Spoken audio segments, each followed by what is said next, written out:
અમદાવાદ સહિત ગુજરાતમાં શ્રાવણ માસનો પ્રારંભ અમદાવાદના રામેશ્વર મંદિરમાં ભક્તોની ભારે ભીડ જોવા મળી છે। રામેશ્વર મંદિર ખાતે આવેલા છે 12 જ્યોતિર્લિંગના દર્શન કરવા માટે ભક્તોનો ઘસારો જોવા મળ્યો છે। ભક્તો ભગવાન શિવના આશીર્વાદ લેવા પહોંચ્યા છે।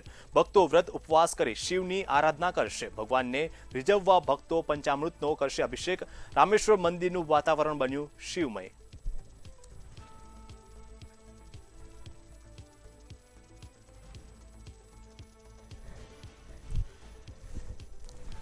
ત્યારે સંવાદદાતા અનિતા લાઈવ જોડાઈ ગયા છે। અનિતા, અત્યારે અમદાવાદમાં શ્રાવણ માસની શરૂઆત થતા અનેક શિવાલયોમાં ભક્તોની ભીડ જોવા મળી છે, ત્યારે શું છે વધુ વિગતો? ચોક્કસ પ્રિન્સ, આજે ભગવાન શિવનો પવિત્ર શ્રાવણ માસ જે છે તેની શરૂઆત થઈ ગઈ છે અને અમદાવાદના તમામ શિવાલયો જે છે તે હર હર મહાદેવના નાદની સાથે ગુંજી રહ્યા છે। ત્યારે અત્યારે હાલ તમને અમદાવાદના નિર્ણયનગરમાં આવેલા રામેશ્વર મહાદેવના દર્શન કરાવીએ।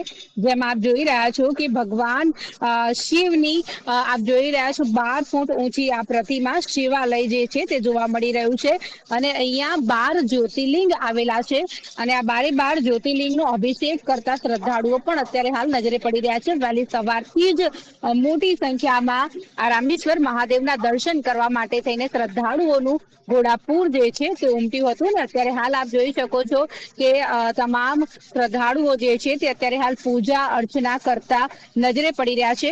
ભગવાન શિવને અતિ પ્રિય એવા બીલીપત્રનો અભિષેક ખાસ કરવામાં આવે છે, તેમજ ભગવાન શિવ પર જળાભિષેક કરવાનું પણ વિશેષ મહત્વ રહેલું છે। ત્યારે 12 જેટલા જ્યોતિર્લિંગ અહીંયા જોવા મળી રહ્યા છે, જેમાં પ્રથમ જ્યોતિર્લિંગ જે સોમનાથનું કહેવાય છે ત્યાંથી આપણે શરૂઆત કરીએ તો ભગવાન શિવનું સોમનાથ જ્યોતિર્લિંગ જોવા મળી રહ્યું છે। સાથે જ આપ જોઈ રહ્યા છો કે તમામ જ્યોતિર્લિંગ અહીંયા નજરે પડી રહ્યા છે અને શ્રદ્ધાળુઓ જે છે તે આ જ્યોતિર્લિંગ પર વિવિધ દ્રવ્યોનો અભિષેક કરતા નજરે પડી રહ્યા છે।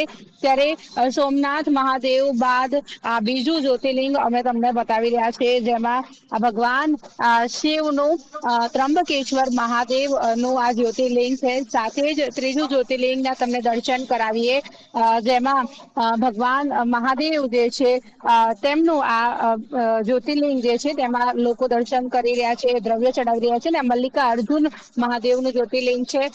સાથે જ તમને દેવાધિદેવ મહાદેવ ના આજે કેદારનાથ મહાદેવની પ્રતિકૃતિ સમાન આ જ્યોતિર્લિંગ અહીંયા જોવા મળી રહ્યું છે। આ તમામ 12 જેટલા જ્યોતિર્લિંગ જે છે તે અહીંયા નજરે પડી રહ્યા છે। ત્યારે ભક્તો દ્વારા વિવિધ દ્રવ્યોનો અભિષેક અત્યારે હાલ આ જ્યોતિર્લિંગ પર કરવામાં આવી રહ્યો છે। આ મંદિર એટલા માટે પણ આસ્થાનું કેન્દ્ર છે કારણ કે અમદાવાદમાં આવેલું આ પ્રથમ એવું મંદિર છે જ્યાં 12 જ્યોતિર્લિંગના દર્શન એક સાથે થતા હોય છે, જેમાં ભીમનાથ મહાદેવ હોય, વૈદ્યનાથ મહાદેવ હોય કે પછી ત્રંબકેશ્વર હોય, ઘૃષ્ણેશ્વર હોય, તમામ 12 જે જ્યોતિર્લિંગ છે, ભીમાશંકર હોય તેના દર્શન જે છે તે થઈ રહ્યા છે। ત્યારે ખાસ જો વાત કરવામાં આવે તો આ ભગવાન શિવનું આવેલું લગભગ 12 ફૂટ ઊંચી પ્રતિમા વાળું આ મંદિર છે। ભક્તોને આપ જોઈ રહ્યા છો કે અત્યારે હાલ દર્શન કરી રહ્યા છે, પૂજા અર્ચના કરી રહ્યા છે। ભક્તો જોડે આપણે વાત કરીશું। આજે ભગવાનના દર્શન કર્યા કેવું લાગી રહ્યું છે? શું કહેશો મહાદેવના દર્શન કરીને ધન્યતા અનુભવી? બીજા છે ભક્તો, એમને પણ વાત કરીશું। દાદા, આજે પહેલો દિવસ છે શ્રાવણનો, કેવું લાગે છે મહાદેવના દર્શન કર્યા? અમે તો દર વર્ષે અને ભગવાન લાવ્યા તો કરીએ આ મંદિરે જ કેમ આવો છો? કેટલી લાગણી છે અહીંયા? લાગણી નહીં, અહીંયા રહીએ છીએ અહીંયા એટલે અહીંયા આવીએ, નજીકમાં આવે પછી ધંધા પર જવાનું, સવારમાં ફરવાની હોય અમારે। આપ જોઈ રહ્યા છો કે બીજા શ્રદ્ધાળુઓ પણ જોવા મળી રહ્યા છે જે ભગવાનના દર્શન કરી રહ્યા છે, પૂજા અર્ચના કરી રહ્યા છે। શું કહેશો, આજે પ્રથમ દિવસે શ્રાવણનો ભગવાનના દર્શન કરી રહ્યા છે, કેવું લાગી રહ્યું છે? બહુ જ સારું લાગી રહ્યું છે। અત્યારે અહીંયા 12 જ્યોતિર્લિંગ છે, એક સાથે આપણે 12 જ્યોતિર્લિંગની પૂજા કરી રહ્યા છે, બહુ જ સારું લાગે છે। સાથે આપ જોઈ રહ્યા છો કે ભક્તો દ્વારા વિવિધ દ્રવ્યો જે છે તે ભગવાનને આજે અર્પણ કરવામાં આવી રહ્યા છે। ભગવાન શંકરજીને અતિ પ્રિય એવા દૂધનો અભિષેક ખાસ કરવામાં આવે છે, સાથે જ પંચામૃતનો પણ અભિષેક કરવામાં આવે છે। ત્યારે 12 જેટલા જ્યોતિર્લિંગ અહીંયા જોવા મળી રહ્યા છે અને 12 ફૂટ ઊંચું આજે શિવાલય જે છે તે વર્ષોથી ભક્તોની આસ્થાનું કેન્દ્ર છે।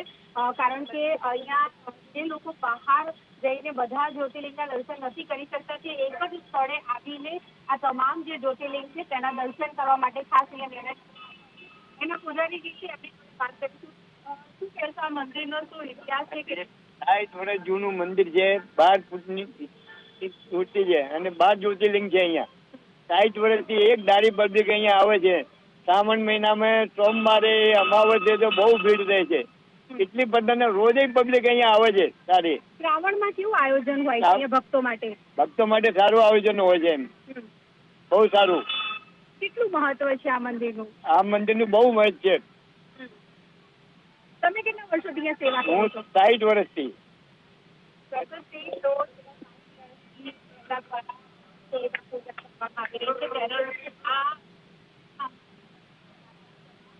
ભગવાન શિવ જે છે તે રામેશ્વર સ્વરૂપે જે છે તે અહીંયા બિરાજમાન થયેલા જોવા મળી રહ્યા છે. અને તમે મારી પાછળ જોઈ રહ્યા છો કે 12 ફૂટ ઊંચું આ શિવાલય જે છે તે નિર્ણયનગરમાં આવેલું છે ને વર્ષોથી ભક્તોની આસ્થાનું કેન્દ્ર છે.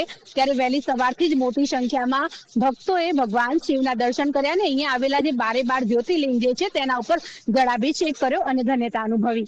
જી જે અનિતા માહિતી આપી અને તમે 12 જ્યોતિર્લિંગના જે દર્શન કરાવ્યા તે બદલ આપનો આભાર.